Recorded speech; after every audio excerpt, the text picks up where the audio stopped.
Hello everyone, welcome to lecture on microprocessor systems and interfacing. My name is Dr. Velayat Khan. I'm an assistant professor in Comsets University, Islamabad WA campus. The topic of this lecture is the programming model of Intel family of microprocessors. These slides have been edited from the sources given here. The programming model is the internal structure or internal architecture of a microprocessor. To write programs for a particular microprocessor, it is essential to understand the internal structure of that particular microprocessor. For example, one must know the registers used in that microprocessor.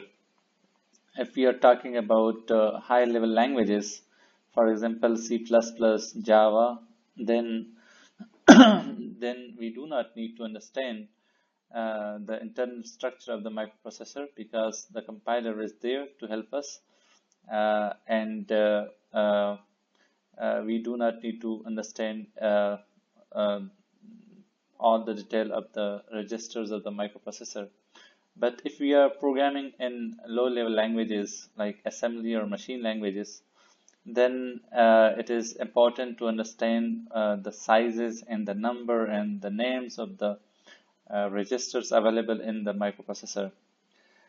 Because in assembly language programming, for example, register names are used, and if we do not know the size and name of that register, then they cannot be correctly referenced during the programming.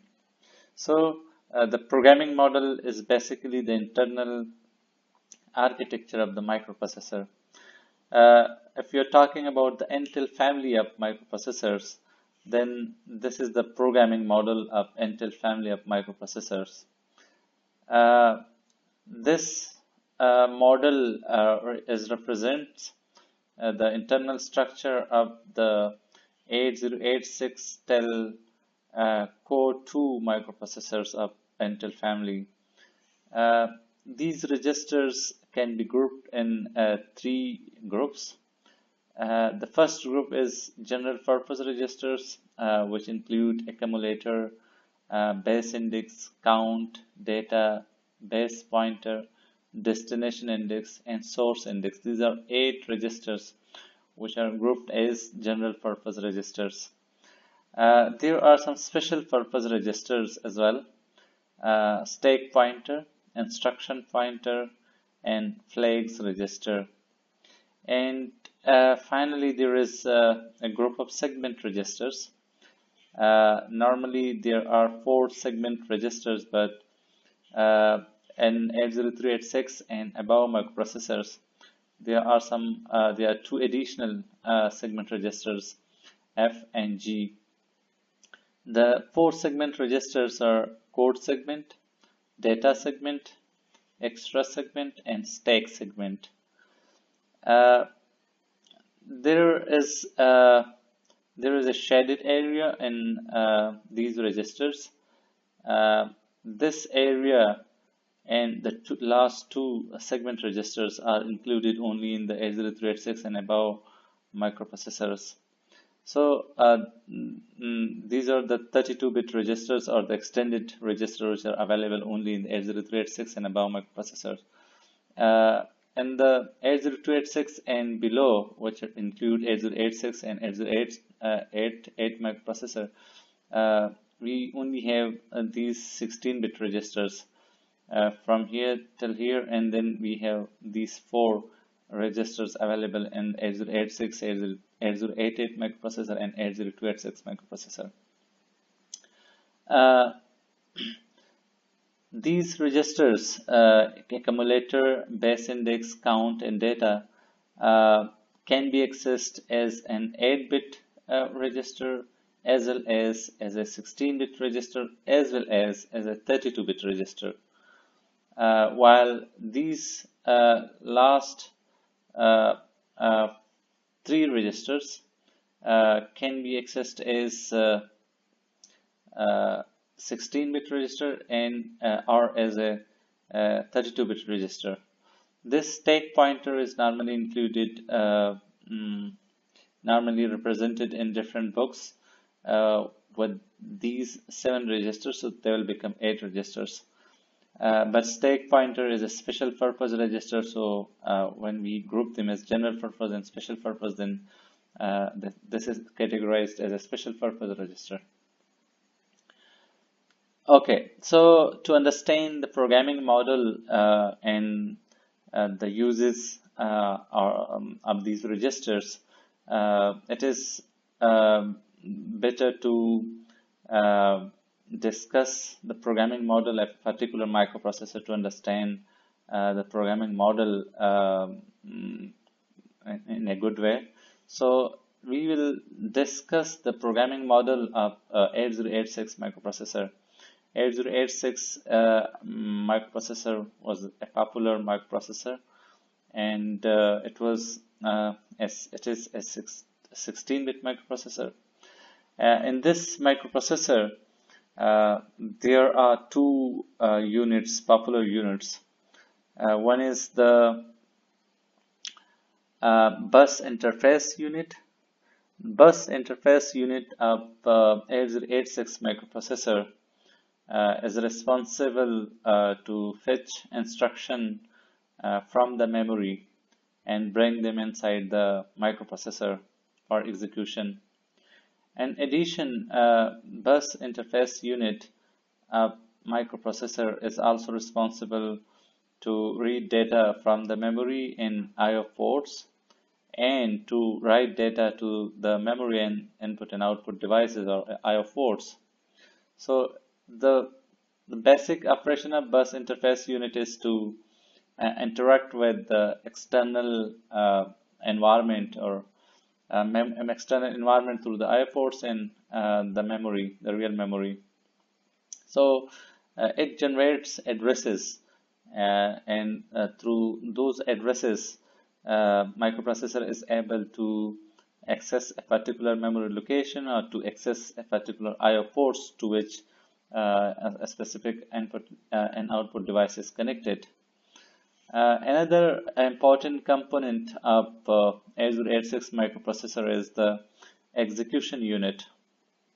An execution unit or EU executes instructions that have already been fetched by the bus interface unit. So the function of bus interface unit is to bring instructions and the execution unit then execute those instructions. Bus interface unit and execution units normally function or operate separately. In the bus interface unit, there is a dedicated adder to generate 20-bit addresses. The address, normally the memory address is 20-bit address in 8086 microprocessor. And that 20-bit address is normally generated by adding the starting address of a memory segment taken from either of the segment registers, and then adding an offset address with that starting address of the segment. And as a result, a physical 20-bit address is generated. So there is a dedicated adder to generate that 20-bit address, and that dedicated adder is given here. There are 4 16-bit segment registers, and these 4 16-bit registers are responsible to locate a location in the 4 memory segments: code segments, data segment, extra segment, and stack segment. And for each of these segments, there is a segment register with the similar name, and the corresponding segment would provide the starting address of that segment in the memory. and then a particular location inside that segment is addressed by providing the offset address, and this calculation is done by the dedicated adder, and at the end a 20-bit address is generated. Segment registers can be overlapped. They can be continuous one after the other. Let's suppose this is the physical memory, and if we have two segments, segment 0 and segment 1, they can be continuous. Segment 1 starts when segment 0 ends. So this is a continuous scenario, while they can be partially overlapped when segment 1 has not yet finished and segment 2 has started. So these segment 1 and segment 2 are partially overlapped. Two segments can be fully overlapped, just like segment 2 and segment 3. Their starting address and their ending address are the same, so they are fully overlapped segments.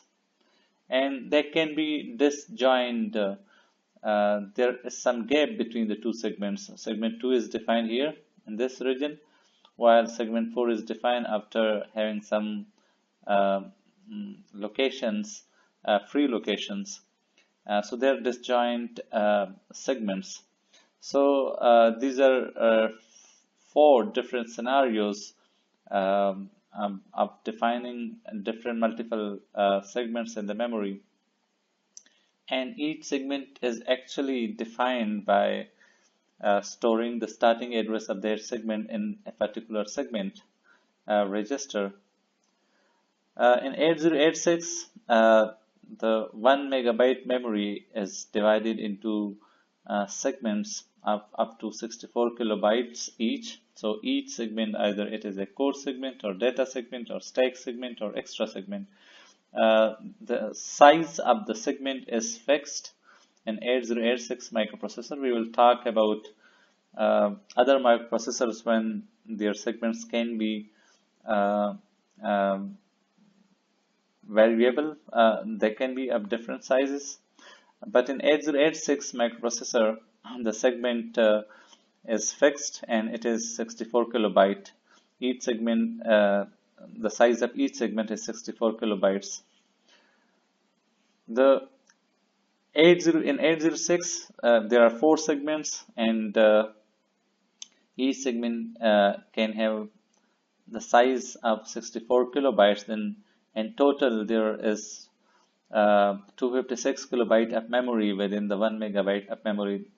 In 8086, the maximum memory that it can support is 1 megabyte. So out of that 1 megabyte of memory, 256 kilobytes of memory is reserved for the 4 segments. And 8086 can directly access these 4 segments, which become 256 kilobytes at a particular time. Programs can access the code and data in the code segment or in the data segment by changing the segment register content. For example, at one point, the data segment points to a particular segment. The programs can change the content of the code segment to point to a different location. So programs can access code and data segment by generating the physical address, which is a combination of the starting address of the segment taken from the segment register, and then an offset address is added and a physical address is created with, from which the data or the code is accessed by the microprocessor. Let me further explain these segment registers. Code segment register, which is here in the bus interface unit part. This is the code segment register. It is a 16-bit register. The bits are numbered from 0 to 15. So 0 represents the least significant bit and 15 represents the most significant bit of these segment register. So Code segment register stores the base or starting address of the current code segment. Whenever microprocessor needs to access an instruction in the code segment, microprocessor know that the starting address of the code segment is stored in the code segment register. So together with instruction pointer register, the microprocessor creates, or the bus interface unit in particular creates, the actual address of the instruction stored in the code segment. So the bus interface unit computes the 20-bit physical address by first logically shifting the content of code segment by 4 bits to the left, and then the offset address taken from the instruction pointer is added with this shifted content of the code segment register, and a 20-bit address is created. This calculation can be seen as multiplying 16 with the 16-bit content of the code segment, and this will become a 20-bit value, and then the content of instruction pointer is added with the content taken from the code segment multiplied by 16, and then we get the physical address, and the microprocessor then fetches, or the bus interface unit fetches the instruction from the 20-bit address, which is an address in the code segment.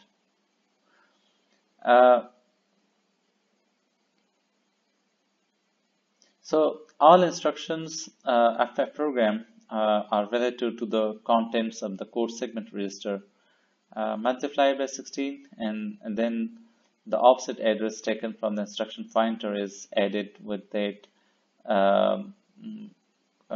value which was taken from the code segment and was multiplied by 16.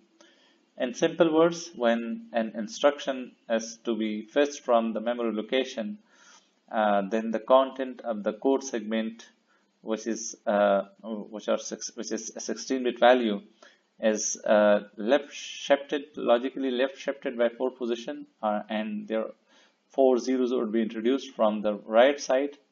So after this shift, there would be 4 zeros added at the right side of the 16-bit content of the code segment register, and then 16-bit offset address taken from the instruction pointer is added with that value, and a 20-bit address is created. So this procedure is used to calculate the physical address for other segment as well, but the offset address is provided through different other means without using the instruction pointer. Instruction pointer is a special purpose register, and it is always used with the code segment. And similarly, the segment address, or the starting address of the segment, is provided by the particular segment register. In this case, it was provided by the code segment register, but in the data segment case, it would be provided by the data segment register. Data segment register is just like code segment register, is a 16-bit register. It points to the data segment currently being accessed, and it points to the operands for most of the instructions that are fetched from the code segment, and the data is fetched from the data segment. So whenever microprocessor executes instructions, the code of the instruction is fetched from the code segment, but the data, or the operands in those instructions, are loaded from the are taken from the data segment, and the address is created using the data segment register. So just like the code segment register, the 16-bit content of the source index or destination index or any other 16-bit displacement is used as an offset address for calculating the 20-bit physical address. So just like the address created for the code segment to access data in the data segment, the 16-bit content of the data segment register is logically shifted, left shifted by 4 position, and then a 16-bit offset address, which can be taken from the source index or destination index or any 16-bit displacement, and is added with that shifted value taken from the data segment, and a 20-bit address is created. And then bus interface unit will use this 20-bit address to and will access the particular segment in the memory and will access the data which is needed by the current executing instruction. Similarly, the third segment register is stake segment register. Again, it is a 16-bit segment register, and this segment register points to the starting address of the current stake. Stake is a memory memory segment that is normally used to be accessed by using particular or special instruction, assembly instruction called push and pop. So the 20-bit physical address to access stake segment is calculated from the stake segment register and the stake pointer register. To access the stake instructions are to be used by the stake instructions such as push and pop. So the same process or procedure is used to create the 20-bit physical address. The content of the stake segment register, the 16-bit content of the stake segment register, is logically left shifted by 4 position, and then an offset address which is provided by the stake pointer in case of stake segment, and a 20-bit address is calculated, and this 20-bit address is then used by the instructions push and pop to store data over to the stake segment or to take out data from the stake segment. So push is used to store data onto the stake, and pop is used to take out data from the top of the stake. Extra segment is the fourth important segment of the 8086 microprocessor. It is a 16-bit register, and this extra segment register stores the starting address of the extra segment in which additional data, in addition to the 64 kilobytes of data addressed by the data segment, is stored. So this extra segment provides some additional space for the data in addition to the 64 kilobyte of data stored in the data segment. Extra segment is normally used by string instructions. For example, moves string data, and there are other string instructions. Strings instructions use extra segment and destination index to determine the 20-bit physical address for the destination. So data is normally taken out from the data segment addressed by the data segment register and source index register, and the data is stored when the moment in the string movement instruction. For example, the data is normally the source of the data is normally the data segment, and the offset address in that case for the source is provided by the source index register, and then the destination of the data is normally extra segment, and the offset address is provided by the destination index. So in the string instructions, extra segment and destination index register is a combination to provide the physical address inside the extra segment memory. Uh, Apart from segment registers, uh, there is an instruction pointer that stores the address of the next instruction to be executed. Instruction pointer is a 16-bit register, and it always points to the next instruction to be executed within the currently executing code segments. So a program or application is stored in the code segment, and the instructions are executed one by one. So when one instruction is currently being executed, the instruction pointer stores the offset address of the next instruction. The starting address of the segment where this next instruction is stored is taken from the code segment register, and the offset address is provided by the instruction pointer. We already talked about this when I was discussing code segment register.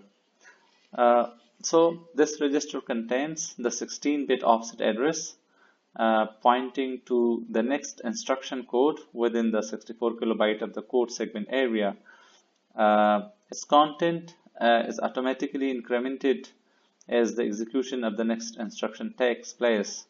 So one instruction is currently being executed, the instruction pointer stores the address of the next instruction to be fetched. When the next instruction is fetched from the memory and is brought inside the microprocessor, the content of the instruction pointer automatically increments to point to the next instruction to be fetched from the code segment. More about bus interface unit. There is an instruction key, a group of first in, first out, which stores up to 6 bytes of instruction code, and this 6 bytes of instruction code is pre-fetched from the memory ahead of time. And the purpose of this instruction key is to speed up the execution by overlapping instruction fetch with execution. While the execution unit is this unit is busy in executing an instruction of the application, at the same time, in parallel to the executing the instruction, bus interface unit, with the help of this instruction key, can fetch the next instruction to be stored in this instruction key and then executed by the execution unit after this current instruction is executed. This mechanism is also known as pipelining. Two instructions are in execution process. One is being executed while the other is being fetched. This pipelining mechanism is good to speed up the execution of the applications or programs. Execution unit decodes and executes instruction. The main responsibility of the bus interface unit is to calculate the physical address of the data or the instruction, and then fetch the data and instruction from the memory inside the microprocessor. And the execution unit decodes and execute those fetched instruction. A decoder, which is in the execution unit control system, it translates the instruction by generating some control signals, which controls the operation of the other components of the microprocessor and facilitates the execution of the instruction. There is a 16-bit arithmetic and logic unit in 8086 microprocessor. This ALU, or arithmetic and logic unit, performs arithmetic and logic operation as the name specifies. So it performs arithmetic and logic calculations where the data, which is told by the corresponding instruction. For example, if it is an add instruction, then it would create signals to facilitate addition of two values, and the addition is performed by the arithmetic and logic unit of the execution unit.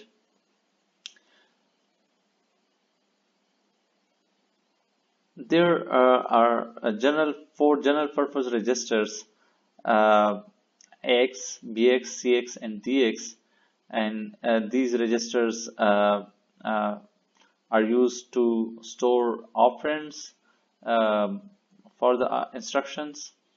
Uh, there are two pointer registers. One is stack pointer that points to the stack segment, and the other is base pointer, which also provides address normally in the specific addressing mode, which we will discuss later. And there are index registers, source index and destination index, and each of them is a 16-bit register. And similarly, some of the 16-bit registers can be used as 8-bit register, as we already talked about this. For example, X register can be used as AH and AL. AX is a 16-bit register, and it is actually a combination of two registers, H and L.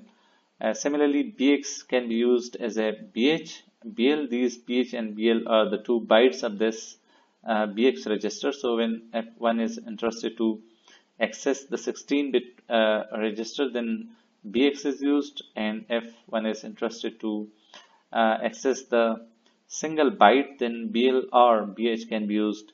And the same is the procedure for CX register, which can be used as a CH and CL, and DX can be used as a DH and DL. So L means the low byte of these registers, and H means the high byte of these registers. Let me talk about these general purpose registers one by one. They are general purpose registers, so it means they can their uses is general. They can be used for multi purposes. Accumulator register, which is used as a AX, if it is used as a 16-bit register. It is actually consists of two 8-bit registers, A, L, and H, which are combined together and used as a 16-bit register X. So it can be used as a 16-bit register, or it can be used as a 8-bit register, and the 8-bit register are AL and H. AL in this case contains the low order byte of the word. If 16-bit data is stored, then the low order byte of that 16-bit data is stored in the AL, because AL means the low byte of the accumulator, and the high byte is stored in the H register. So the higher order byte goes to the AH register of the accumulator. Accumulator is used in the IO instructions as an X or L for sending data to the input and output ports, or taking data from the IO ports. So there are a number of IO instructions that in particular use accumulator as an AX register or as an L register. Similarly, accumulator is also used in multiplication and division instructions to store the operands and the results of multiplication and division. Base register is the second general purpose register, and just like the accumulator, base register also consists of two 8-bit registers, BL and BH, B for base, H for low, and L for low, and H for high byte.